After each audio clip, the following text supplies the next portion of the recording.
स्वागत है आपका हेलो किसान में। आपके साथ मैं हूं मंजू सिंह।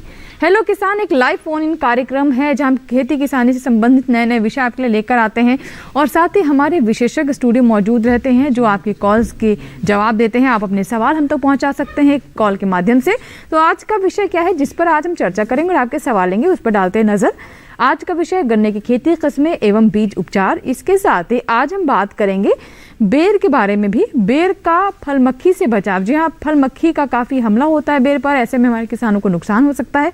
तो कैसे करें बचाव, इसके बारे में भी हम आज आपको बताएंगे। 2 टोल फ्री नंबर हैं जिनसे आप हम तक पहुंच सकते हैं, हम तक अपने सवाल पहुंचा सकते हैं। 1800-113060, दूसरा नंबर है 1800-113061, टोल फ्री, यानी इन पर आपका कोई शुल्क नहीं लगेगा। तो आपके कॉल्स का इंतजार रहेगा। दोनों ही विषय हमने आपको बता दिया है। गन्ने के बारे में बात करेंगे और साथ ही बेर से जुड़े जो भी सवाल हैं, अगर फल मक्खी का हमला हो रहा है बेर पर तो भी आप हमें कॉल कर सकते हैं और जान सकते हैं कि कैसे आप अपनी फसल को बचा सकते हैं। 2 मेहमान हैं, आइए उनसे आपकी मुलाकात करवा दें। हमारे साथ डॉक्टर US तेवतिया जी हैं जो कि हमारे साथ स्टूडियो में मौजूद हैं। आप मुख्य प्रबंधक हैं कृषि सेवाएं, इंडियन पोटाश, नई दिल्ली में। बहुत बहुत स्वागत है डॉक्टर तेवतिया आपका कार्यक्रम में। और जी हमारे दूसरे जो मेहमान हैं वो हमारे साथ वर्चुअल प्लेटफॉर्म पर जुड़ रहे हैं। राजू लाल जी हैं, कृषि वैज्ञानिक KVK जालौर राजस्थान से हमारे साथ जुड़ रहे हैं। बहुत बहुत स्वागत है राजू जी आपका भी कार्यक्रम में। और जी, और आज से हम आपसे जानने की कोशिश करेंगे बेर के ऊपर जो एक फल मक्खी का खतरा हमेशा मंडराता रहता है, बेर को कैसे बचाएं आप फल मक्खी से। तो इन दोनों ही विषय पर आज हम चर्चा करेंगे। तो सबसे पहले आइए गन्ने के बारे में बात कर लेते हैं। तेवतिया जी हमारे साथ मौजूद हैं। तेवतिया जी, गन्ने के बारे में अगर हम बात करें तो हमने देखा है कि ये एक नकदी फसल है और बड़े पैमाने पर हमारे देश में जो हमारे किसान हैं गन्ने की फसल लेते हैं और इसे काफ़ी सेफ फसल भी माना जाता है। लेकिन बीते कुछ वर्षों में हमने देखा है कि कुछ बीमारियां जो हैं वो काफ़ी परेशान कर रही हैं गन्ना किसानों को। तो ओवरऑल गन्ने की स्थिति क्या है अभी हमारे देश में? जी अंजू सिंह, देखिए इस समय किसान भाई अपनी गन्ने की फसल को काट रहे हैं और उन्होंने गेहूं की फसल बो दी है, जिनको रेट्यून काट के गेहूं बोना था। और जो अब नेक्स्ट फसल जो बोने वाले हैं गन्ने की वो फरवरी से शुरू हो जाएगी। जो फरवरी में जो गन्ना कटेगा उसमें किसान भाई दोबारा भी गन्ना बोते हैं। विशेषकर जो वेस्टर्न उत्तर प्रदेश है, पश्चिमी उत्तर प्रदेश, उसमें लगभग 70% जो बुआई होती है गन्ने की वो इसी सीजन में होती है, फरवरी मार्च अप्रैल तक। और जो ईस्टर्न है, ईस्टर्न उत्तर प्रदेश, उसमें 15 दिन पहले शुरू हो जाती है। तो सबसे आपने जो बीमारी की बात कही है, बहुत सही समय है कि जो बीज जनित और जो मृदा जनित बीमारियां हैं उनका कंट्रोल हम अभी से हमें को करना पड़ेगा, मृदा का उपचार करके और बीज का उपचार करके। तो जब कोई भी फसल बोने की बात आती है तो सबसे पहले हमारा जो नज़र है वो बीज पर जाती है और किस्मों पर जाती है। अगर हम अच्छी किस्म का चुनाव करेंगे तो हमारी फसल अच्छी होगी। और मृदा में अगर कोई रोग है, जैसे कि पिछले कुछ दिनों में जो गन्ने का लाल सड़न रोग है और एक पोका बोइंग डिजीज है, ये दोनों ही फंगस की डिजीज है। और जो red rot of sugarcane है ये मृदा से और पौधे में पहुंचती है। तो मृदा का उपचार जरूरी है और दूसरा हमारे बीज का उपचार बहुत जरूरी है। बाद में सिर्फ इसको थोड़ा धीमे किया जा सकता है, बाकी इसको खत्म नहीं किया जा सकता गन्ने। जी बिल्कुल, तो इसे खत्म नहीं किया जा सकता, ये एक बड़ी समस्या है हमारे किसानों के लिए। लेकिन इसका असर जो है, इसका प्रभाव जो है वो फसल पर कम किया जा सकता है और सही समय पर उचित कदम उठाकर हमारे किसान इससे होने वाले नुकसान को कम कर सकते हैं। आइए इससे जुड़ी एक रिपोर्ट देखते हैं पहले।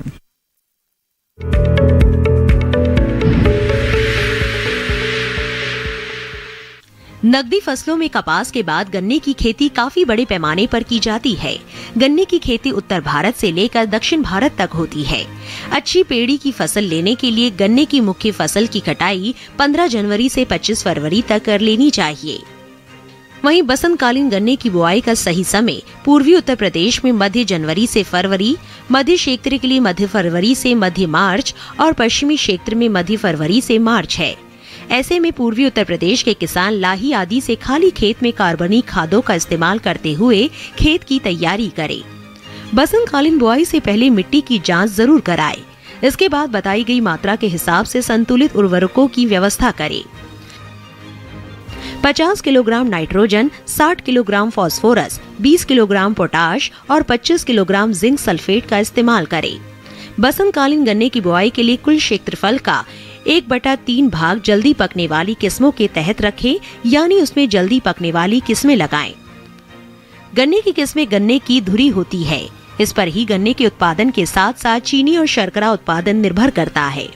इसलिए गन्ने की बुआई के लिए हमेशा अच्छी किस्मों का ही चयन करें। किस्मों का चयन अपने इलाके के हिसाब से करें।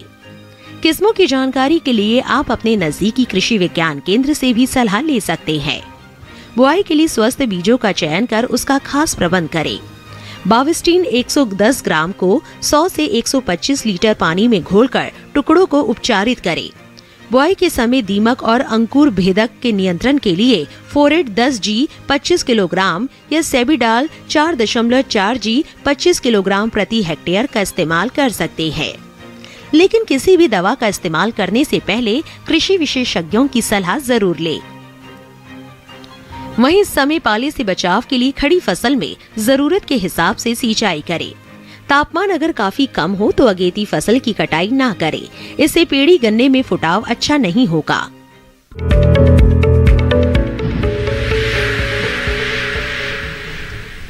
तो अभी आपने गन्ने पर रिपोर्ट देखी और हमने आपको बताया कि कैसे कपास के बाद गन्ना एक ऐसी नकदी फसल है जिसे बड़े पैमाने पर हमारे देश में किसान बोते हैं। और जैसे कि हमें तेवतिया जी ने भी बताया कि अभी जो सीज़न आने वाला है फरवरी में जो गन्ने की बुआई होगी तो 70% जो फसल हमारे देश में वो इसी सीज़न की होती है।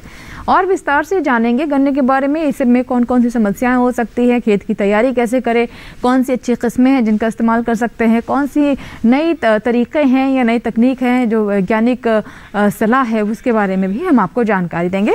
आइए बात करते हैं अपने दूसरे मेहमान से। हमारे साथ राजू लाल जी भी हैं जो कि झालावाड़ से हमारे साथ जुड़े हुए हैं वर्चुअल प्लेटफॉर्म पर। राजू लाल जी, मुझे सुन पा रहे हैं आप? हाँ, आपको सुन पा रहे हैं। जी, स्वागत है आपका हेलो किसान में।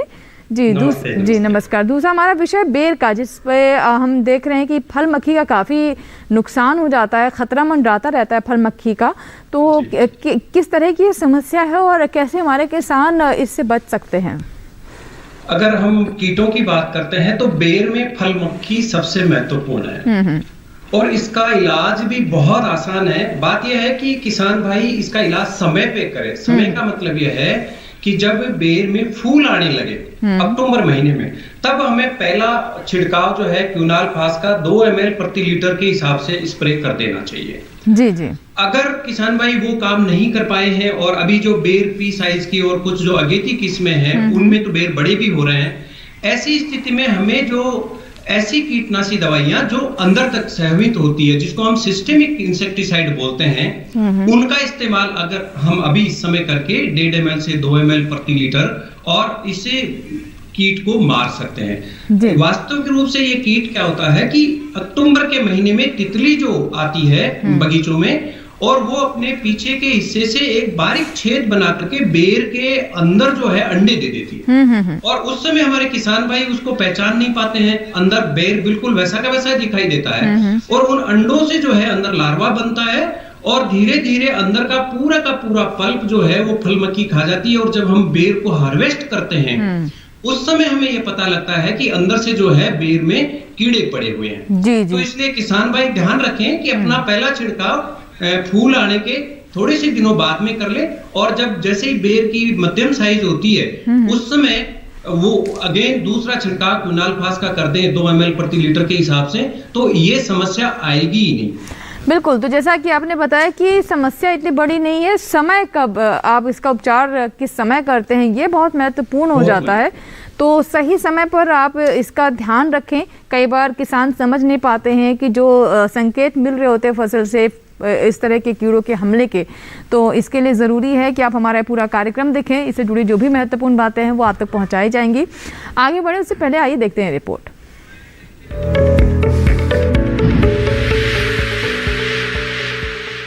बेर की खेती के लिए बलुई दोमट मिट्टी जिसमें जीवांश की मात्रा ज्यादा हो अच्छी मानी जाती है। बेर में सूखे से लड़ने की क्षमता होती है। ऐसे इलाकों में जहां नियमित रूप से पाला पड़ने की आशंका रहती है, बेर की खेती नहीं करनी चाहिए। बेर के बागों से ज्यादा पैदावार लेने के लिए उचित देखभाल और कीटों व बीमारियों से बचाव करना जरूरी है।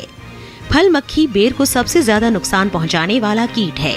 जब बेर के फल मटर के दाने के आकार के हो जाते हैं, तब फल मक्खी फलों के छिलके के नीचे अंडे देती है। अंडों से चावल जैसी सुंडियां निकलकर फलों को अंदर से खाकर खराब कर देती है।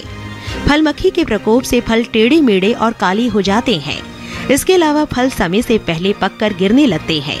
इससे बेर की पैदावार तो कम होती ही है, साथ ही फल की गुणवत्ता भी खराब हो जाती है।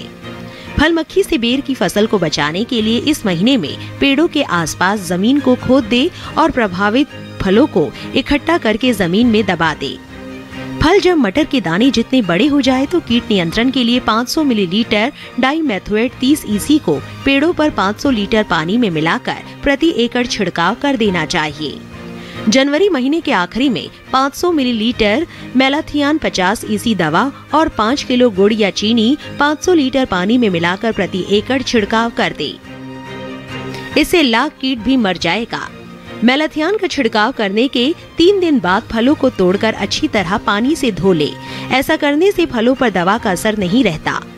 किसान इस बात का ध्यान रखे कि फसल में किसी भी तरह की दवा का छिड़काव करने से पहले कृषि विशेषज्ञों की सलाह जरूर ले।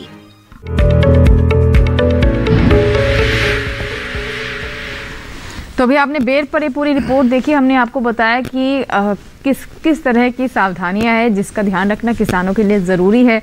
और अंत में आपने रिपोर्ट में भी सुना होगा कि हमने कहा कि जब भी किसी दवा का आप छिड़काव करें तो कृषि वैज्ञानिक की सलाह ज़रूर ले लें। अपने मन से या फिर किसी ने आपको बता दिया तो आप उस दवा का छिड़काव कर दें, इसका विपरीत असर भी हो सकता है, क्योंकि वैज्ञानिक ही आपको कृषि वैज्ञानिक ही बता सकेंगे कि उचित देखभाल किस तरीके से आप फसल की कर सकते हैं, कौन सी दवाओं का छिड़काव कर सकते हैं। चलिए बातचीत को आगे बढ़ाते हैं और आपके कॉल्स का इंतजार रहेगा। देखिए दोनों विषयों के बारे में हमने आपको विस्तार से बता दिया। हमारे दोनों मेहमान आपके लिए अगले 1 घंटे तक यहाँ पर उपस्थित हैं। कॉल्स आप कर सकते हैं नंबर पर, टोल फ्री नंबर आप देख रहे हैं स्क्रीन पर, तो आपकी कॉल्स का इंतजार रहेगा।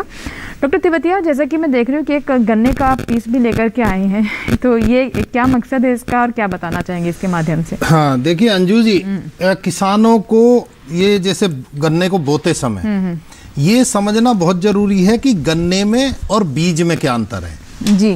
किसान जनरली क्या है कि गन्ने को ही बीज समझते हैं। अच्छा। जबकि ये बात नहीं है।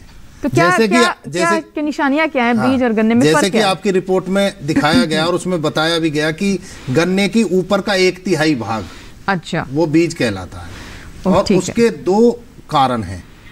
नंबर 1, आप ऊपर देखेंगे, देखिए इंटरनोड बहुत पास है, तो हमको ये आंखें जो हैं बहुत पास मिल रही हैं, तो कम वजन में हमको ज्यादा आंखें मिलेंगी। नंबर 1 जी। नंबर 2 ये है कि आंखें आप, मैं क्या चाहूँ कैमरे की तरफ दिखा दे जरा। हाँ, जैसे आपने दिखाया ये देखिए पोर जो है छोटे हैं ऊपर। हाँ। ये ऊपर का जो सिरा है इसमें इंटरनोड बहुत छोटे होते हैं, तो इसमें हमें आंखें जल्दी मिल जाती है, वजन कम होता है। अच्छा। तो हमारा गन्ने का जो वजन भी कम होगा और आंखें ज्यादा मिलेंगी। दूसरी जो बहुत महत्वपूर्ण बात ये है कि जो इनकी आंखें होती हैं वो बहुत ही यंग होती हैं, जवान होती हैं, नरम भी होती हैं, काफी नरम भी होती हैं और उनमें अंकुरण की क्षमता बहुत ज्यादा होती है। और जो जड़ की तरफ आंखें होती हैं उनमें अंकुरण की जो क्षमता है वो कम होती जाती है। इसका भी साइंटिफिक रीजन ये है कि जो ऑक्सिन एक एंजाइम होता है वो ऊपर की तरफ रहता है किसी भी पौधे में, ना कि गन्ने में, किसी भी पौधे में। तो वो क्या करता है, वो अंकुरण की क्षमता को बढ़ाता है। अच्छा। तो इसलिए ये कहते हैं कि गन्ने का ऊपर का भाग लेना चाहिए। नंबर 1 बात। नंबर दूसरी में ये बात, गन्ना लाने का मेरा पर्पज ये है, ये मैं किसान भाई तो जानते हैं, ये जो आंखें हैं ये अगर एक इंटरनोड पर इधर होगी तो देखिए दूसरी इधर की साइड में होगी, दूसरी साइड अपोजिट साइड होगी, अपोजिट साइड में।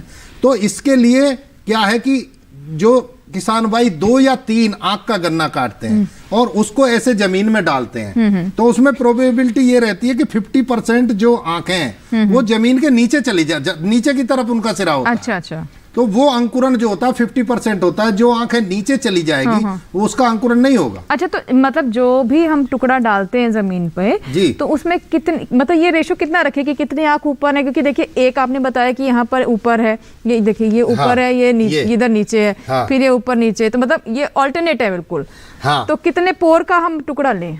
हाँ, ये बहुत महत्वपूर्ण बात है। और अभी साइंटिस्ट ने एक नई टेक्नोलॉजी है और टेक्नोलॉजी क्या थोड़ा कॉमन सेंस लगाया जी। है कि जब ये अपोजिट साइड में है तो क्यों ना हम इनको एक एक करके काटें। अच्छा, तो जब हम एक करके काटेंगे तो हमारे पास में सारी आंखों को हम ऊपर कर सकते हैं। और अगर हम इनको पास पास से भी काट लेंगे तो ये बीच का जो गन्ना है इसको शुगर मिल पे डाल सकते हैं। अच्छा, तो इससे बहुत सारे फायदे होंगे, मैं आपको बता देता हूं। ज्यादा बीज निकलेंगे। मैं आपको ये बता देता हूँ इसके क्या फायदे हैं। सिंगल बड का गवर्नमेंट उत्तर प्रदेश की सभी शुगर मिल, सभी वैज्ञानिक सिंगल बड की सोइंग करने की सिफारिश कर रहे हैं इस समय जी। उसका कारण ये है कि जब हम इतनी आंख लेंगे तो एक तो हमारे गन्ने के जो बीज है, जो उसकी जो वजन है वो 1/3 रह जाएगा केवल, यानी 30% बीज में हम खेत की बुआई कर सकते हैं। अच्छा, तो उसमें 70% गन्ना किसान का बच गया, जिससे एक्स्ट्रा आमदनी हो सकती है। नंबर 2, जब हम इसको इतने पास पास से काटेंगे तो जब हम बीज उपचार करेंगे तो वो बीज उपचार सही से हो पाएगा, अंदर तक इसमें जाएगा। अगर देखिए 3 आंख का ये काटेंगे, अगर इसको हम किसी भी केमिकल में डालेंगे तो ये यहाँ से इससे इधर नहीं जा पाएगा, तो बीच वाली आंखें उसको बीज उपचारित नहीं कह सकते। तो उसमें ये फायदा है कि दवाई चल एक कॉलर है, बात कर लेते पहले, फिर और विस्तार से मैं समझूंगी। और बहुत अच्छा किया कि आप ये पूरा टुकड़ा लेकर के आए, गन्ने का बीज कैसे आप समझे पहचाने, क्योंकि हम ऐसे बताते रहते तो उतने ज़्यादा अच्छी तरीके से समझ नहीं आता है। हमारे साथ एक कॉलर है, जौनपुर से हैं फोन लाइन पर। हेलो जितेंद्र जी, बताइए क्या सवाल है। हेलो जी, नमस्कार जितेंद्र जी, सवाल बताइए आप।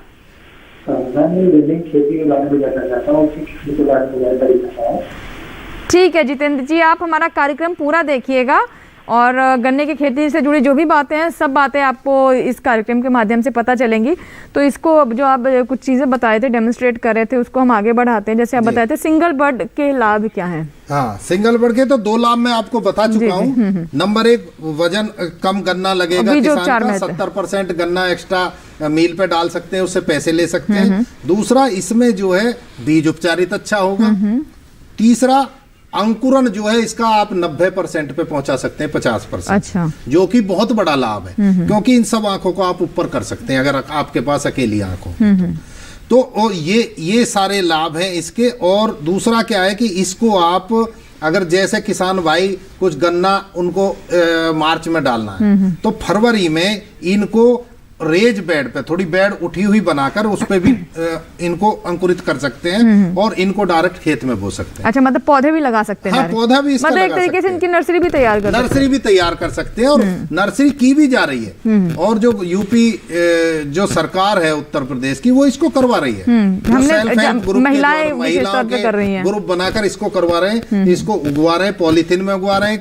कुछ ऑन साइट आप उसमें रेज बेड पे भी उगा सकते हैं और उससे आपका 1 से लेकर 1.5 महीना जो अंकुरण में लगता है वो बच सकता है। जी। दूसरा, आप उसमें जो आराम से उसका मैनेजमेंट कर सकते हैं, क्योंकि बीज थोड़ी सी जगह में बोया जा सकता है। जी जी, ठीक है। एक हमारे साथ दूसरे मेहमान भी हैं, राजूलाल जी भी, उनसे हम बात कर लेते हैं। बेर पर भी बात करते हैं। राजूलाल जी, जैसे कि हमने रिपोर्ट में दिखाया कि बेर एक ऐसी फसल है जहाँ पर सिंचाई की व्यवस्था नहीं है, मिट्टी उतनी उपजाऊ भी नहीं है, कहीं मतलब बहुत आसानी से हो जाती है। और ऐसी जगहों के लिए कहा भी जाता है कि बेर की, आंवले की, इस तरह की फसलें लें। तो ऐसे में हमारे किसानों को बताना चाहेंगे कि आज के समय में बेर की खेती किस तरीके से वो कर सकते हैं, क्योंकि हमने अभी फल मक्के पर कुछ बातें तो डिस्कस कर ली हैं, क्योंकि हम ये भी देख रहे हैं कि बेर को लेकर के, क्योंकि विटामिन सी इसमें काफ़ी होता है, इसकी डिमांड पिछले 2 सालों में बढ़ी है और व्यावसायिक खेती भी किसान इसकी कर रहे हैं। इसके लिए मैं सबसे पहली बात तो ये कहूंगा कि बेर को हम गरीब की सेम कहते हैं। इसका कारण यह है कि इसका जो पोषण मान है वो सेव से कहीं भी कम नहीं है। और इसका जो उत्पादन का क्षेत्र है, जिसमें अपन बात करेंगे कि अपने पश्चिम भारत का जो क्षेत्र है, जिसमें राजस्थान, आपका गुजरात का कुछ एरिया, हरियाणा, मध्य प्रदेश, ऐसे प्रदेशों में जहां पे पानी की बहुत कमी है, मिट्टियों में ज्यादा मात्रा में नमक है और जहां पे हम दूसरे प्रकार की काश्त नहीं कर पा रहे हैं, जिसमें हम जैसे गेहूं है, चना है, रायडा है या इस प्रकार की फसलें नहीं उगा पा रहे हैं। और अगर हम फलों की बात करें तो और दूसरे जो फल है, संतरा है, आपके अनार हैं, ऐसी चीजें जहां नहीं उगा पाते हैं, वहां पे हम बेर की खेती कर सकते हैं। बहुत ही महत्वपूर्ण बात यह है। और हमारे पास में एक बहुत बड़ा क्षेत्र है, लगभग 66% क्षेत्र जो है हमारे प्रदेश का वो ऐसा है जिसमें इस प्रकार की कंडीशन है, इस प्रकार की व्यवस्थाएं हमारे पास में नहीं है कि हम बहुत ज्यादा पानी का उपयोग कर सकें। तो एक तो हम उस जमीन का उपयोग कर सकते हैं जिसमें बेर। दूसरा, अगर हम ये पोषण की दृष्टि को देखते हैं तो पिछले 2 सालों में आप देख रहे होंगे कि बेर के बहुत अच्छे तो रेट मिल रहे हैं और किसान भाई जो है इसकी तरफ रुझान भी बढ़ रहा है। जी, जी। और हम भी यही सिफारिश करते हैं कि हमें ऐसी फसलों का उत्पादन करना चाहिए जिसमें कम से कम लागत आए। और ये मैं आपको बात बताऊं कि फल वृक्षों में सबसे कम लागत वाली फसल है। इसमें हमें पोषण प्रबंधन पे ज्यादा ध्यान देने की आवश्यकता नहीं है। कीट में जैसे अपन ने बात कर रहे हैं कि फल मक्खी की समस्या होती है। हाँ जी, इसके अलावा और कोई समस्या ही नहीं है इसमें। जी, जी, जी। तो इसलिए ये जो है हमारे छोटे किसान भाइयों के लिए भी, और ऐसे किसान भाई जहाँ पे ज्यादा मिट्टी अच्छी नहीं है, पानी अच्छा नहीं है, वो किसान भाई इसकी खेती आसानी से कर सकते हैं। जी, जी। दूसरी चीज, एक और बात इसमें यह है कि कभी समय था कि हम केवल बेर को बेर के रूप में खाते थे, इसके अलावा हमारे पास कोई उपयोग नहीं था। जी, जी, जी। आज इसकी ऐसी स्थिति आई है कि हम बेर खा सकते हैं, चूरन इसके अलावा बनता इसका है। जूस बना सकते हैं, और इसके फलों से जो है गुठली बाहर निकाल करके इसकी कैंडी बना सकते हैं, इसके अचार बनाए जा रहे हैं, और हमारा संस्थान जो है इसके ऊपर बहुत ही बड़े लेवल पे काम कर रहा है। तो हम अब आज हम ये कह सकते हैं कि ये दूसरे फलों से कहीं भी किसी भी मायने में, चाहे प्रसंस्करण का मामला ले लें और चाहे हम पोषण मान का मामला ले लें, ये कहीं पे भी कम नहीं है। बिल्कुल, बिल्कुल। और जी, जैसा कि आप कह रहे हैं कि प्रसंस्करण इसका अब किया जा रहा है, बेर से बेर नहीं रह गई है, इसके मुरब्बे भी बन रहे हैं, कैंडी बन रही है, जैसा कि आपने बताया, अचार बन रहा है, चूरन बन रहा है, जो कि बहुत तरह की चीज़ों में इस्तेमाल किया जाता है, कई व्यंजनों में भी इसका इस्तेमाल किया जाता है। तो बहुत तरह के इस्तेमाल हैं, तो इसके बारे में और मैं बात करूंगी। लेकिन एक कॉलर हैं जिन्होंने हमें बाराबंकी से कॉल किया, नंद स्वरूप मिश्रा जी हैं फोन लाइन पर। जी नमस्कार नंद स्वरूप जी, स्वागत है हेलो किसान में। मैं नंद स्वरूप मिश्रा बाराबंकी से जी बताएं। मैं चाहता हूँ कि गन्ने की बुआई करने के लिए गन्ने में कितने प्रतिशत पानी होना चाहिए जिससे हम अच्छी की बुआई कर सकते हैं। दूसरी चीज, लीज पे ले जाने के लिए गन्ना कितना प्रतिशत पकना चाहिए उसको, जिसे मिल में ले जाए तो अच्छी हमें जो है लाभ उससे मिल सकता है। ठीक है नंद स्वरूप जी, बहुत अच्छे सवाल हैं आपके दोनों ही। और राजूलाल जी, मैं आपसे बात कर रही थी, मैं एक बार फिर से आपके पास आऊंगी, लेकिन पहले हम नंद स्वरूप जी का सवाल ले लेते हैं। जी देखिए, मैं बीज के बारे में ही आपको बता रहा था नंद स्वरूप जी। जब अगर बीज आपको सेलेक्ट करना है, पहली बात तो जो पौधा आपका है, एक तो पेड़ी से बीज नहीं लें, दूसरा पौधे से बीज लें, दूसरा ऊपर का तिहाई का भाग लें। जिस समय आप उसमें उसको बुआई के लिए लेना चाहते हैं, उसमें ज्यादा नमी नहीं होनी चाहिए, उसमें बीज उपचारित उसको करना चाहिए। और बीज उपचार करने के लिए 2 चीजों से उपचार करना चाहिए उसका। नंबर 1 फंजीसाइड से, जिससे कि ये लाल सड़न रोग आता है। फंजीसाइड भी 2 तरह का होना चाहिए, एक सिस्टेमिक और एक कॉन्टैक्ट। इसका क्या मतलब हुआ? इसमें सिस्टेमिक ये होता है अंजू जी कि जो सिस्टम में चला जाता है, पौधे के अंदर चला जाता है जी। तो अंदर जाके वो सिस्टम में हो जाता है, और कोई भी अगर उसके सैप को सक करेगा या पत्ती में उसको सक करेगा तो वो इंसेक्ट हो या फंगस हो, वो सब मर जाएगी। अच्छा। चाहे वो इंसेक्टिसाइड होगा सिस्टेमिक, वो भी अंदर जाएगा। तो कोई किसी भी भाग को अगर इंसेक्ट खाएगा पौधे के को, तो वो मर जाएगा।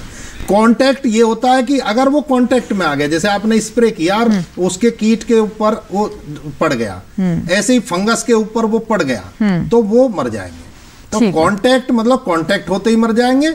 और सिस्टेमिक ये है कि वो काफी दिनों तक, जो अगर मानो आज स्प्रे किया है और 2-3 दिन बाद बारिश हो गई और वो वहां से ऊपर से नीचे चला गया धुलकर, तो उसके सिस्टम में चला जाएगा। जो सिस्टेमिक होगा तो वो 45 दिन तक 30 दिन तक जैसी जिसकी कैपेसिटी होगी वो उसको प्रोटेक्शन देगा फसल को। तो ये सिस्टेमिक है। तो जो लाल सड़न रोग है उसको बीज उपचार करेंगे हम, तो उसमें मृदा को भी करेंगे। मृदा के लिए क्या करें, जैसे अगर गन्ने को करना है लाल सड़न से बचाने के लिए, थायोफिनेट मिथाइल आती है उसकी 250 ग्राम मात्रा को लेके और 1 एकड़ के बीज को उससे उपचारित कर सकते हैं। उसको आधे घंटे से लेके 2 घंटे तक, और ज्यादा भी डाल देंगे कोई नुकसान नहीं होगा। तो नमी का इसलिए महत्व नहीं रह जाता कि अगर हम बीज को उपचार करेंगे तो पूरा सोक भी होगा, वो पूरे रात भी डाले रखें अगर इसको, तो ये सैचुरेट हो जाएगा। ठीक है। अच्छा, दूसरा इनका सवाल जो था उसका जवाब अभी हम ब्रेक के बाद लेंगे, हमारे लिए ब्रेक का समय हो गया है। दूसरा सवाल ये था इसकी 21 अवस्था में मतलब गन्ना जो है मिल लेकर जाए ताकि अच्छा लाभ उन्हें हो सके। देखिए, मैं जवाब लूंगी ब्रेक के बाद, क्योंकि ब्रेक का समय हो गया, मुझे ब्रेक लेने के लिए कहा जा रहा है। फिलहाल वक्त एक छोटे से ब्रेक का, कहीं मत जाएगा, देखते रहे हेलो किसान।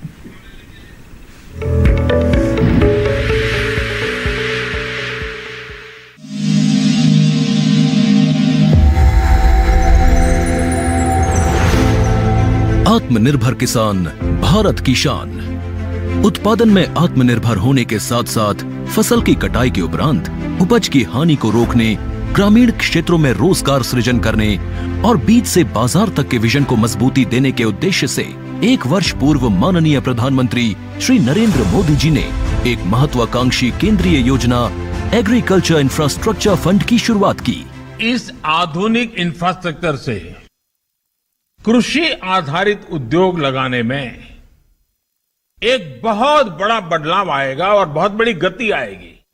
साथियों, अब हम उस स्थिति की तरफ बढ़ रहे हैं जहां गांव के कृषि उद्योगों से फूड आधारित उत्पाद शहर जाएंगे और यही तो आत्मनिर्भर भारत अभियान का संकल्प है। एग्रीकल्चर इंफ्रास्ट्रक्चर फंड से पात्र लाभार्थी गोदामों का निर्माण कर सकते हैं, छटाई या ग्रेडिंग इकाई, पैकिंग हाउस, सप्लाई चेन और कोल्ड चेन जैसी सुविधाएं या फिर प्राथमिक कृषि प्रसंस्करण केंद्र की स्थापना कर सकते हैं। इस योजना के तहत पात्र लाभार्थियों को 2 करोड़ रुपए तक के ऋण पर अधिकतम 7 वर्ष के लिए ब्याज में 3% तक की छूट दी जा रही है। ऋण पुनर्भुगतान के लिए 6 महीने से 2 वर्ष तक मोरेटोरियम की सुविधा भी उपलब्ध है। इस योजना ने अब तक सफलता की कई मिसालें कायम की हैं, जैसे कि मध्य प्रदेश के लाभार्थी श्री विपिन त्रिपाठी ने एग्रीकल्चर वेस्ट से बायोफ्यूल बनाने का इनोवेटिव प्राइमरी प्रोसेसिंग सेंटर लगाया है। लोन मिलने की वजह से हम समय पर सारी मशीनों का प्रोक्योरमेंट और सारा सिविल वर्क टाइम पे करवा पाए, जिससे ये प्रोजेक्ट को लगाना संभव हो पाया। राजस्थान के लाभार्थी श्री यशवर्धन मुंद्रा ने सॉर्टिंग एंड ग्रेडिंग यूनिट लगाकर रोजगार के अवसर पैदा किए हैं। कर्नाटक की महिला उद्यमी श्रीमती ममता वी ने प्राइमरी प्रोसेसिंग सेंटर लगाकर प्रगति की नई राह चुनी है। ಸಣ್ಣ ಪುಟ್ಟ ಉದ್ಯಮಿಗಳನ್ನ ಮತ್ತಷ್ಟು ಅಗ್ರಿಕಲ್ಚರಲ್ಲಿ ಹೆಚ್ಚು ನಾವು ಇನ್ನಷ್ಟು ಸಾಧನೆ ಮಾಡಲಿಕ್ಕೆ ಕಾರಣಕಾರಕವಾದಂತ ಈ ಅಗ್ರಿಕಲ್ಚರಲ್ ಇನ್ಫ್ರಾಸ್ಟ್ರಕ್ಚರ್ ಫಂಡ್ ಇಂದ ನಮ್ಮ ಇನ್ನಷ್ಟು ಯೋಜನೆಗಳು ಆಯೋಜನೆಗಳು ಉತ್ತಮಗೊಂಡಿದೆ। राजस्थान के लाभार्थी श्री दिनेश भट्टर ने जीरे की प्रोसेसिंग यूनिट लगाकर आसपास के ग्रामीणों को आत्मनिर्भरता प्रदान की है। महाराष्ट्र के लाभार्थी श्री अनूप कुमार मोहता ने वेयर हाउस बनाकर अन्न भंडारण को सुनिश्चित किया है। आज देश के कोने कोने से किसान, कृषि उद्यमी, किसान उत्पादक संघ, प्राथमिक कृषि सहकारी समितियां, स्वयं सहायता समूह और कृषि उपज मंडियां इस योजना का लाभ उठा रहे हैं।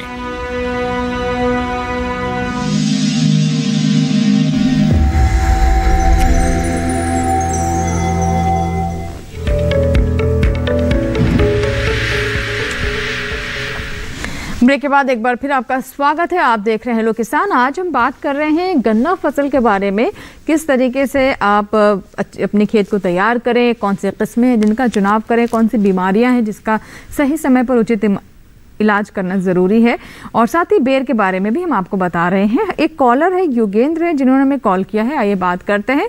जी योगेंद्र जी, बताइए क्या सवाल है आपका। हेलो जी योगेंद्र जी। मैडम नमस्कार। नमस्कार मैडम, हम ये जानना चाहते हैं क्या एप्पल बेर पश्चिम उत्तर प्रदेश में उगाया जा सकता है? बेर के बारे में आप जानना चाहते हैं जी, और पेड़ कितने का नर्सरी इसकी कहाँ पर मिलेगी? ठीक है राजू जी, क्या ये जहाँ बता रहे हैं ये मुजफ्फरनगर से हैं, क्या वहाँ पर बेर ली जा सकती है? बिल्कुल, वहाँ पे बेर ली जा सकती है। और इन्होंने पूछा है कि नर्सरी कहाँ मिलेगी। आसपास में अगर कृषि विज्ञान केंद्र है, मुजफ्फरनगर में भी कृषि विज्ञान केंद्र है जो, वहां पे आप संपर्क कर सकते हैं। और अगर आप बड़े स्तर पे बेर उत्पादन लेना चाहते हैं और आपको कहीं पौधे नहीं मिल पा रहे हैं, तो आप राजस्थान में जोधपुर काजरी में और कृषि विश्वविद्यालय जोधपुर में हम दोनों जगह जो है बेर के गोला, सेम, उमरान और अलग अलग किस्मों के पौधे तैयार करते हैं। तो आप यहाँ से भी पौधे जो है ले सकते हैं। और दूसरी बात यह है कि बेर उत्पादन के लिए इन्होंने अपने क्षेत्र की बात करी है, तो वो क्षेत्र जो है आपका आसानी से बेर उत्पादन के लिए बहुत ही अच्छा है, जहां पे थोड़ी सी जलवायु शुष्क हो, वातावरण, विशेष रूप से सर्दियों में पाला नहीं पड़ता। जी। क्योंकि ये थोड़े गर्म जलवायु की और शुष्क क्षेत्र का जो फलदार पौधा है, तो वो आप थोड़ा देख लें कि ऐसा नहीं हो कि बहुत ही जल्दी जल्दी पाला पड़ता हो, तो ऐसी समस्या हो तो वहां से थोड़ा सा नहीं उगाए। बाकी जो है पाले की समस्या नहीं है तो फिर बेर को आसानी से उगाया जा सकता है जी। और साथ में ये भी है कि अगर आपके वहां पानी की भी कमी है तो भी आप इस और अन्य फसलों के बजाय फलदार पेड़ों में बेर का चयन करें जी, क्योंकि ये बहुत ज्यादा उत्पादन देने वाला, लगभग एक पौधा 80 किलो से लेकर के 1 क्विंटल तक उत्पादन है और उसकी लकड़ी जो है वो जलाऊ लकड़ी के रूप में काम आती है। उसकी पत्तियां जो है जानवरों के लिए बहुत अच्छा पौष्टिक आहार है, तो इसके लिए इसका उत्पादन आसानी से वहां ले सकते हैं और बहुत ही लाभकारी भी होगा। जी राजू जी, एक चीज़ और मैं आपसे जानना चाहूँगी कि बेर की अब कौन सी किस्में हैं, किस तरह की बेर हैं जिनकी मांग ज़्यादा रहती है और ख़ास तौर पर जैसे कि हम शहरों में भी कह रहे हैं, अब तो बड़े बड़े मॉल्स में बेर बिकने लगी है, तो किस तरह की बेर उगाए किसान जिसकी व्यावसायिक दृष्टि से उनको ज़्यादा लाभ हो? देखिए, बेर के जो किस्में हैं उनको हम 3 कैटेगरी में बांटते हैं। तो मैं किसान भाइयों को सबसे पहली सलाह तो ये दूंगा कि अगर कोई किसान भाई जैसे 1 हेक्टेयर में भी बेर लगाता है जी। तो उन तीनों कैटेगरी की किस्मों का इस्तेमाल करें। जैसे पहली किस्म जो होती है अगेती किस्म, जिसमें हम सेब और गोला लेते हैं, ये किस्में क्या होगी, दिसंबर महीने के आखिरी में पकना शुरू हो जाती है। उसके बाद में दूसरे नंबर की जो किस्म आती है जैसे मूडिया किस्म है, वो जो है फरवरी के महीने में पकेगी और एक उमरान किस्म आती है वो जो है मार्च महीने में पकेगी। तो इसमें होता क्या है कि एक किसान भाई अपना उत्पाद बाजार में दिसंबर से लेकर के मार्च तक ले जा रहा है। तो कई बार क्या होता है, जैसे मान लीजिए जनवरी के अंदर बेर की मार्केट रेट डाउन आ गई है या मार्केट ज्यादा आ गया है, तो मार्च में भाव अच्छे मिल जाएंगे। तो एक तो किसान भाई अपने बगीचे में अगेती, मध्यम और पचेती, जिसमें सेम है, उमरान है, मूडिया है, इलायची है, और आपका एक और मैं आपको कहूंगा कि आजकल एक थाई एप्पल करके एक बड़े आकार का बेर भी आने लगा है और उसका जो है साइज काफी बड़ा होता है और उसमें शुगर कंटेंट थोड़ा कम होता है। तो ऐसे लोग जो जिनको ज्यादा मिठास पसंद नहीं है वो इस प्रकार के बेर को काफी लाइक करते हैं जी, या फिर उन्हें ज्यादा मिठास लेनी नहीं है खाने में, वो भी लोग ले सकते हैं, वो उसको ले लें। दूसरा, अगर बहुत अच्छा मीठा बेर उनको पसंद है तो उसमें गोला और सेब, ये दोनों किस्में ऐसी है जिनमें मिठास बहुत अच्छी होती है और उनका बाहर का कलर काफी अट्रैक्टिव येलो या पीला रंग बोले अपन, पीला रंग, और जब पूरा पक जाता है तो वो लाल रंग के हो जाते हैं। तो वो किस्में ली जा सकती है आराम से। तो तीनों प्रकार की किस्मों का इस्तेमाल करें। दूसरी चीज एक और इसमें ध्यान रखने की बात यह है कि तीनों किस्मों को जब बगीचे में लगाएं तो ऐसे स्केटर्ड फॉर्म में नहीं लगाएं। जैसे बगीचे को अपने 3 ब्लॉक में बांट लिया, पहला ब्लॉक जो है अगेती किस्मों का हो गया जिसमें सेब और गोला लगा लिए, दूसरा जो है मुडिया लगा लिए जिसमें मध्यम श्रेणी की किस्म हो गई, तीसरा जैसे उमरान लगा लिया या फिर इलायची लगा ली या आपका थाई एप्पल लगा लिया। तो इसमें एक जो मेजर हमारे को जो समस्या का सामना करना पड़ता है वो करना पड़ता है, पक्षियों का बहुत अटैक होता है। पक्षी इसको स्पेशली जो तोता जिसको अपन बोलते हैं बोलते हैं वो बहुत हानि पहुंचाता है। तो एक ब्लॉक में जब अपना बगीचा होगा तो एक तो उसके ऊपर नेटिंग भी की जा सकती है और दूसरा अपना मैनुअली जो है आदमी के द्वारा भी हम आवाज करके या दूसरे तरीके से पक्षियों से सुरक्षा प्रदान कर सकते हैं। ठीक है, एक कॉलर है, मैं आपको यहाँ पे रुकना चाहूंगी डॉक्टर राजू। कॉलर हैं रघुनाथ जी हैं जिन्होंने कॉल किया है, आइए बात करते हैं। हेलो। हाँ मैडम जी रघुनाथ जी, स्वागत है हेलो किसान में, बताइए क्या सवाल है। जी मैडम, 0238 में रेडराज लगता है। हेलो, हम सुन पा रहे हैं आपको, अपना सवाल बताएं। आप हमारे मेहमान हैं, आपको सुन रहे हैं। इसका भूमि शोधन या मतलब बीज शोधन कैसे किया जाए, किन दवाओं से किया जाए? डॉक्टर साहब कुछ और एक वैरायटी 15-023 जो नई अब गन्ना विभाग वाले प्रचार कर रहे हैं, इसमें आंखों में तल्ले निकल आते हैं खड़ी फसल में, इसके लिए कोई है व्यवस्था? देखिए रघुनाथ जी, पहले मैं आपके पहले प्रश्न का जवाब दूंगा कि जो आपने बिल्कुल सही कहा है, जो लाल सड़न रोग है ये पूर्वी उत्तर प्रदेश में काफ़ी आ चुका है और इसके लिए ये मृदा जनित है, ये जमीन से ही आता है, इसलिए आपने बहुत सही कहा कि इसके लिए भूमि को उपचारित करना होगा। देखिए, भूमि को उपचार करने के लिए आप 4 किलोग्राम ट्राइकोडर्मा लीजिए अच्छी कंपनी का और उसको 1 एकड़ में डालिए। पहला तो आपको भूमि शोधन का ये स्टेप अपनाना पड़ेगा। दूसरा स्टेप ये होगा कि गन्ने का बीज ऐसा लीजिए कि जो red rot of sugarcane से ग्रसित ना हो, बिल्कुल साफ शुद्ध बीज होना चाहिए, नहीं तो वो बीज के द्वारा फिर से आ जाएगी आपके खेत में। तो तीसरा ये है कि बीज को आपको उपचारित करना है। थायोफिनेट मिथाइल 250 ग्राम मात्रा लेके 1 एकड़ के बीज को उससे उपचारित कीजिए लगभग 2, 3, 4 घंटे तक, जैसी भी सुविधा हो, लेकिन आधे घंटे से ज़्यादा उसको डालना है बीज को इस दवा में। तीसरी बात यह है कि सिंगल बड़ की आप बुआई कीजिए। सिंगल बड़ की मैं इसलिए कह रहा हूँ, आपका बीज भी अच्छी तरह उपचारित होगा। 3 आंख का गन्ना काटेंगे तो उसमें अंदर दवाई नहीं जा पाएगी। अगर अंदर ये फंगस होगी जो लाल सड़न रोग की, तो वो ऐसी ही रह जाएगी और आपकी फसल उससे ग्रसित हो जाएगी। तो ये सारी चीज़ें आप जो है अपनाएंगे तो आप इससे छुटकारा पा सकते हैं। एक और बहुत महत्वपूर्ण बात, अगर आपके किसी खेत में ये लाल सड़न रोग लग गया है तो उसमें गन्ना मत बोइए 1 साल तक। 1 साल के बाद में ही उसमें गन्ना बोना है। अगर किसी पड़ोसी के खेत में लगा है उससे बीज नहीं लेना है, बीज अच्छी किस्म का लेना है। दूसरी बात आपने कही CO 15023, ये बहुत अच्छी वैरायटी है। ऐसी इसकी कोई प्रॉब्लम नहीं है कि उसमें आंख में से कल्ले निकलते हैं। ज़रूर कोई ना कोई आपके मैनेजमेंट में कोई कमी रही होगी जिससे ये होगा। ये बहुत अच्छी वैरायटी है और आजकल सारी शुगर मिल और जो करनाल का सेंटर है जहाँ से निकला है, इसकी बहुत सिफारिश कर रहे हैं।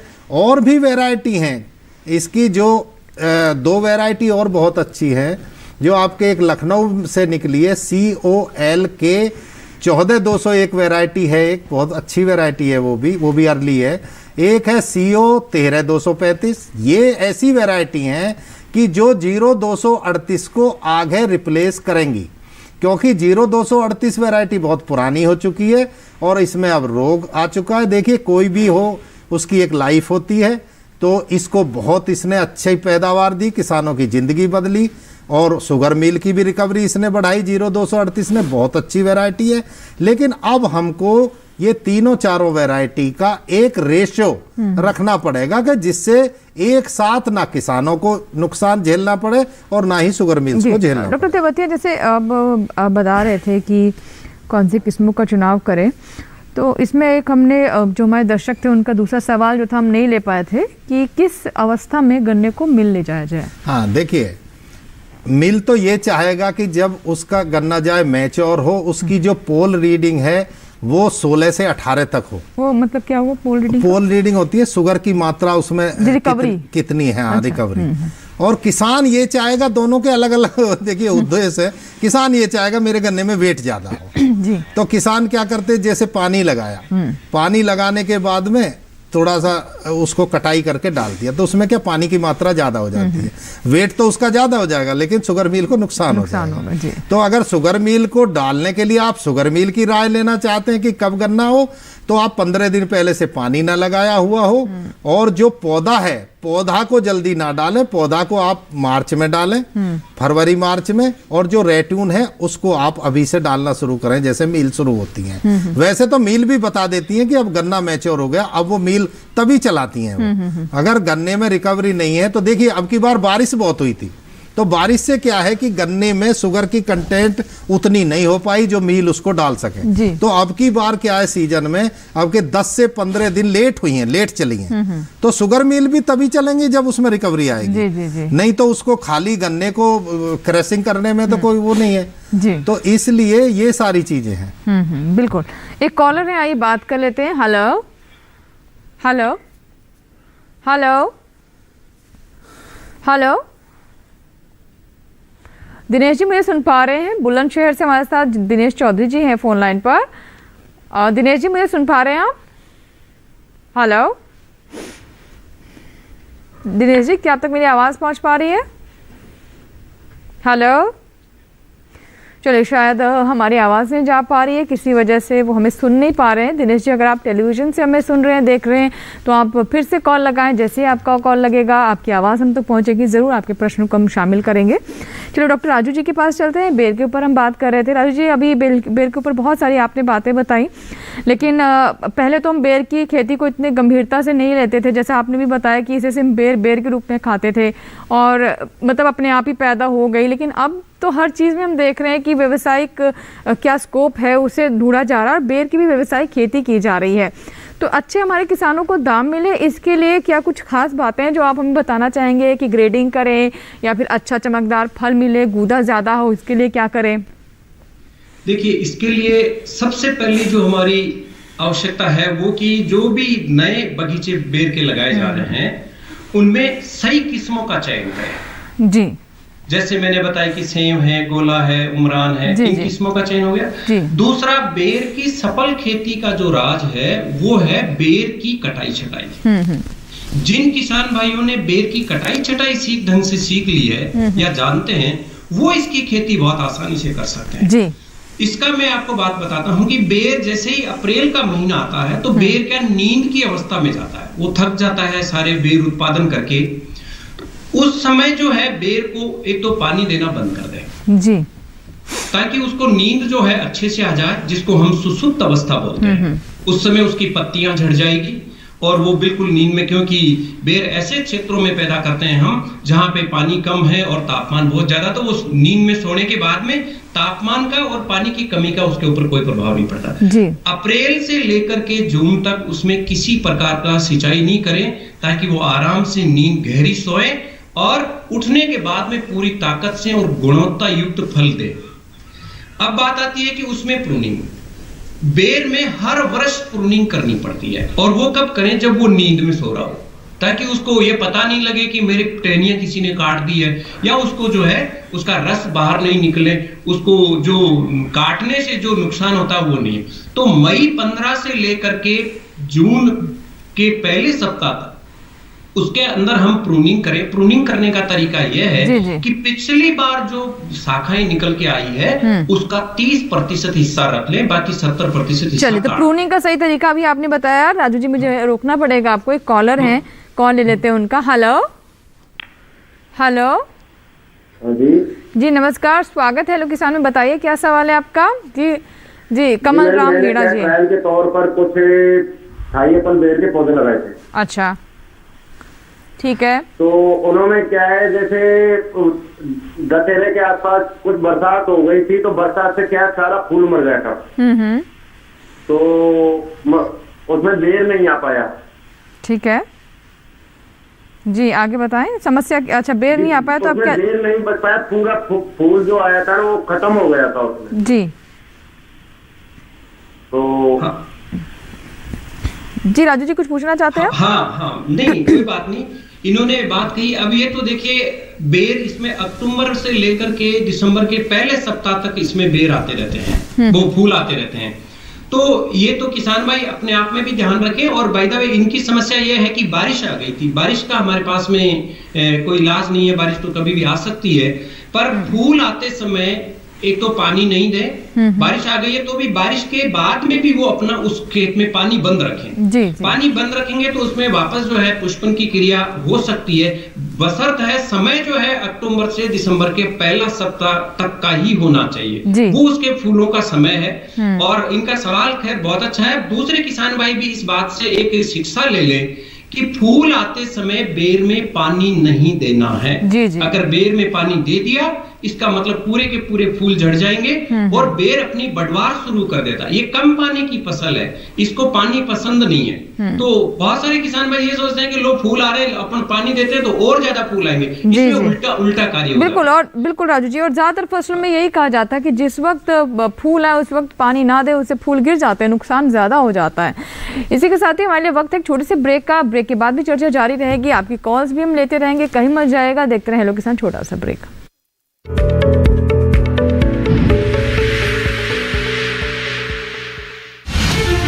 अन्नदाता किसानों की खुशहाली और उनकी आय में बढ़ोतरी के लिए भारत सरकार लगातार प्रयासरत है। माननीय प्रधानमंत्री श्री नरेंद्र मोदी जी के दूरदर्शी नेतृत्व में पिछले 7 वर्षों में खेती को आधुनिक और किसानों को आत्मनिर्भर बनाने के लिए कई निर्णय लिए गए हैं। छोटा किसान बने देश की शान, ये हमारा सपना है। देश के 80% से ज्यादा किसान ऐसे हैं जिनके पास 2 हेक्टेयर से भी कम जमीन है। अब देश में इन्हीं छोटे किसानों को ध्यान में रखते हुए कृषि सुधार किए जा रहे हैं, निर्णय लिए जा रहे हैं।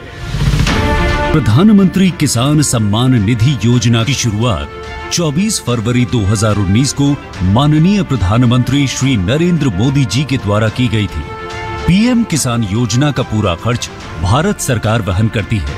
इसके तहत लाभार्थी किसानों को हर साल 6,000 रुपए की सम्मान राशि 2,000 रुपए की 3 समान किस्तों में सीधे उनके बैंक खातों में हस्तांतरित की जाती है।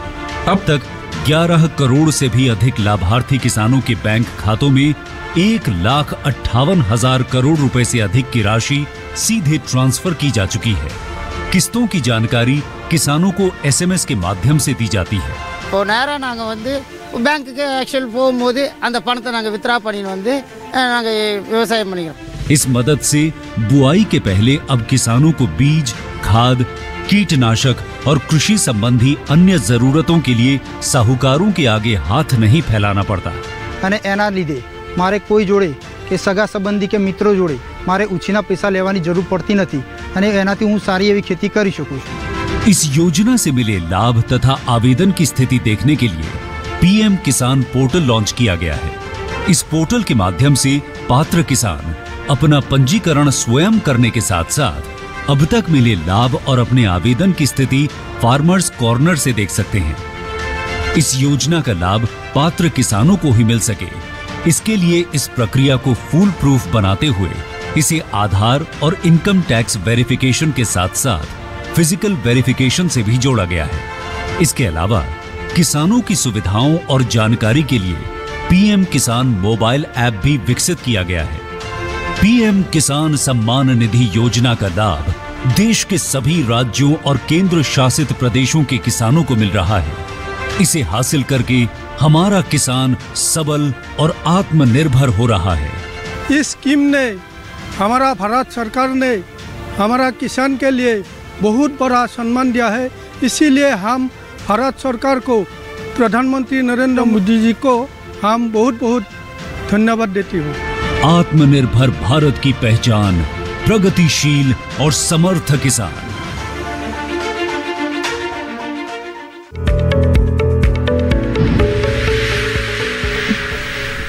ब्रेक के बाद हेलो किसान में एक बार फिर आपका स्वागत है। आज हम बात करें गन्ना फसल की और साथ ही बेर के बारे में। अगर आपको कोई सवाल है तो आप हमें कॉल कर सकते हैं। हमारे 2 टोल फ्री नंबर लगातार स्क्रीन पर फ्लैश हो रहे हैं। इस बीच एक कॉलर हमारे साथ जुड़े आए, उनसे बात करते हैं। Hello hello hello. हाँ डॉक्टर, गुड इवनिंग जी नमस्कार जी, सुन पा रहे हैं आप मुझे सचिन जी? जी जी, मैं सचिन मित्रा बोल रहा हूँ जौनपुर से। जी बताइए सचिन जी, सवाल क्या है आपका? मैम वो गन्ने के फसल में जो है सूखा रोग है, गन्ना सूख रहा है जगह जगह। गन्ना सूख रहा है, ठीक है, सूखा रोग बता रहे हैं। देखिए सचिन जी, गन्ना सूख रहा है तो एक तो जो पौधे सूख रहे हैं ना, आप उनको जो है निकाल दीजिए जी।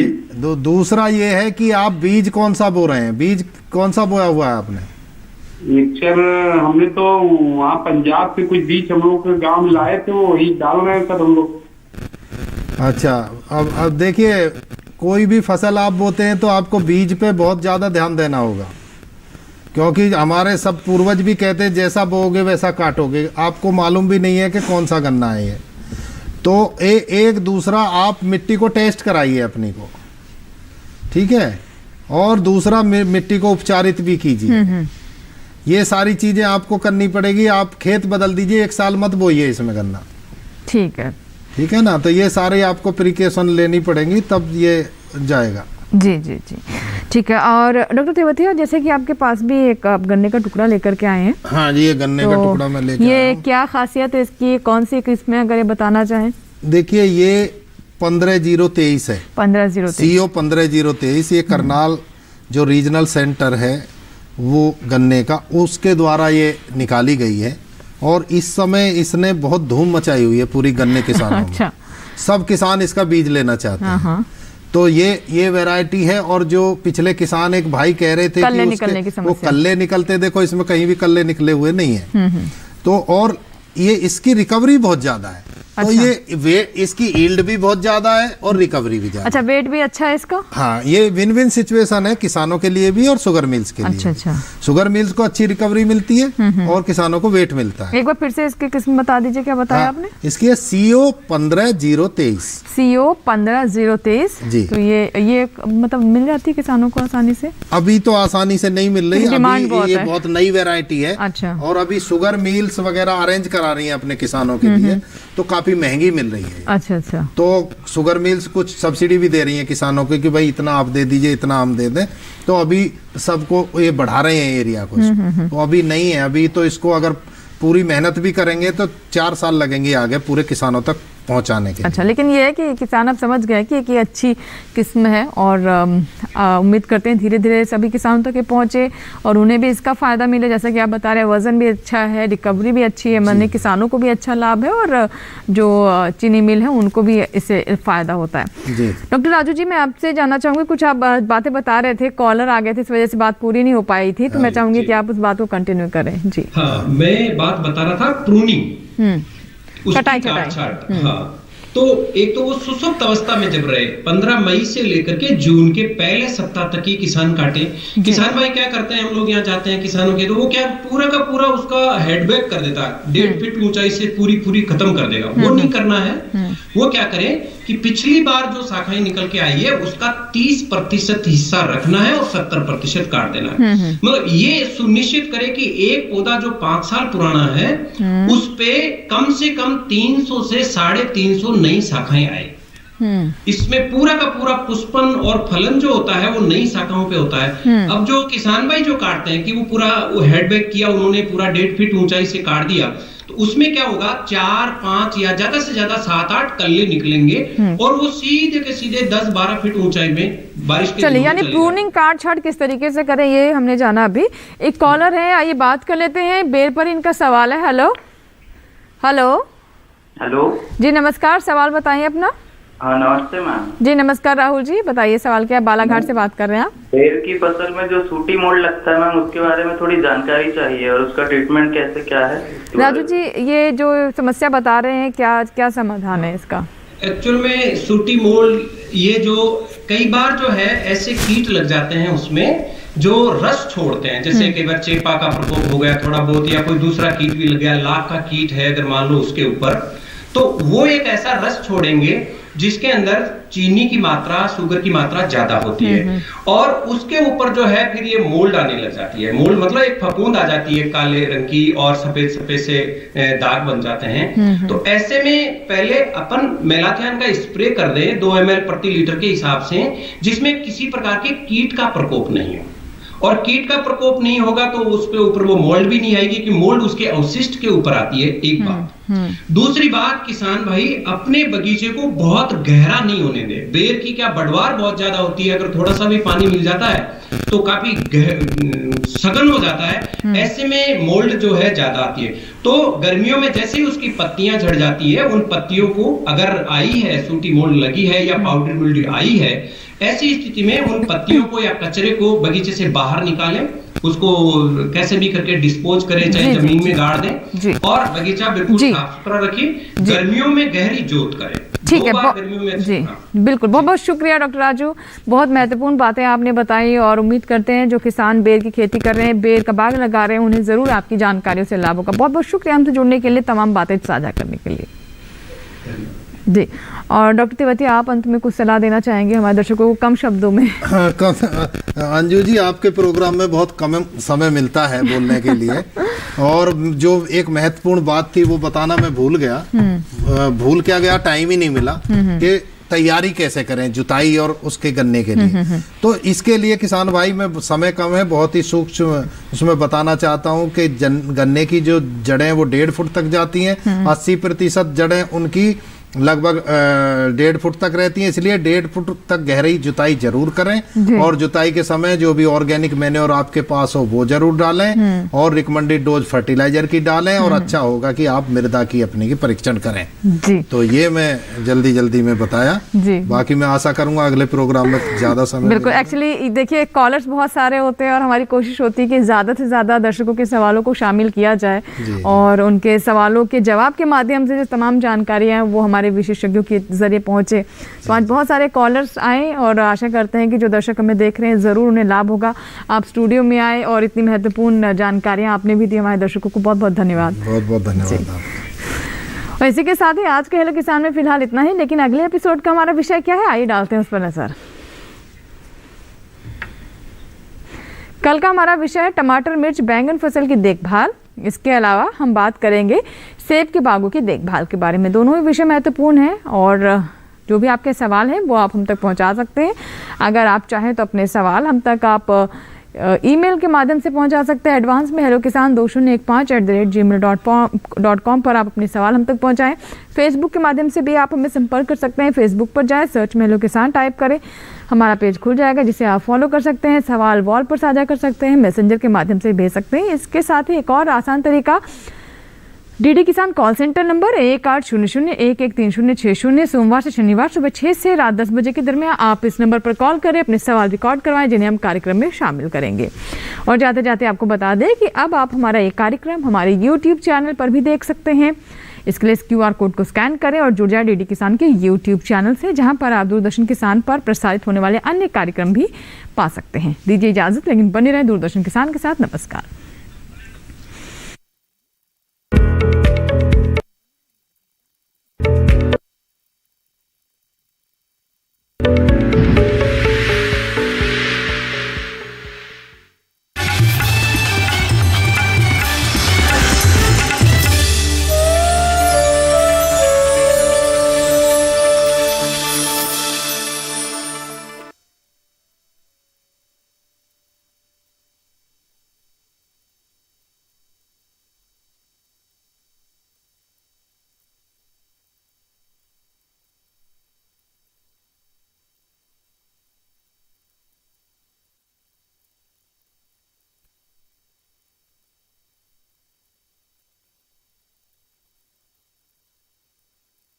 रोड में मत आना। मैंने फैसला कर लिया है कि आज के बाद मैं घूंघट नहीं लूंगी। अरे पूरे इलाके में नाम है उसका। चिंता मत करो, बड़ी होके बहुत खुश रहेगी माँ। गलती हो गई हमारी छोरी से, उसकी तरफ से मैं माफी मांगू।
जानने के लिए देखिए हर शनिवार शाम 5:30 बजे सरकार आपके साथ, सिर्फ दूरदर्शन किसान पर।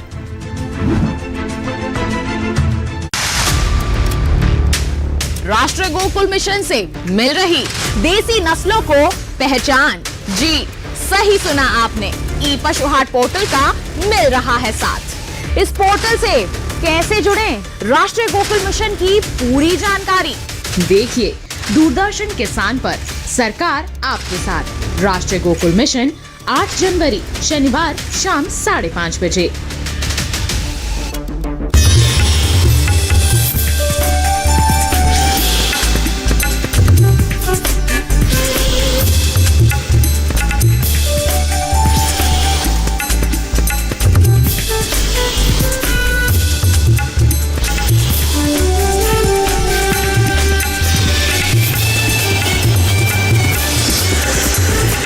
तब्दीली के साथ बदलते भारत की शान।